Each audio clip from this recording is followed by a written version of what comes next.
കേന്ദ്രത്തിനെതിരായ സർക്കാരിന്റെ സമരം രാഷ്ട്രീയ നാടകമെന്ന് രമേശ് ചെന്നിത്തല. പ്രധാനമന്ത്രി കേരളത്തിൽ വന്നപ്പോൾ കേരളത്തിന്റെ സാമ്പത്തിക പ്രതിസന്ധിയെക്കുറിച്ച് സംസാരിക്കാൻ മുഖ്യമന്ത്രി തയ്യാറായില്ല.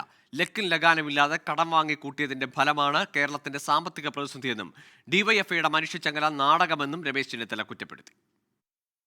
കേന്ദ്രത്തെ അഭിനന്ദിക്കാൻ വേണ്ടി മുഖ്യമന്ത്രി നടത്തിയ ശ്രമത്തിനിടയിൽ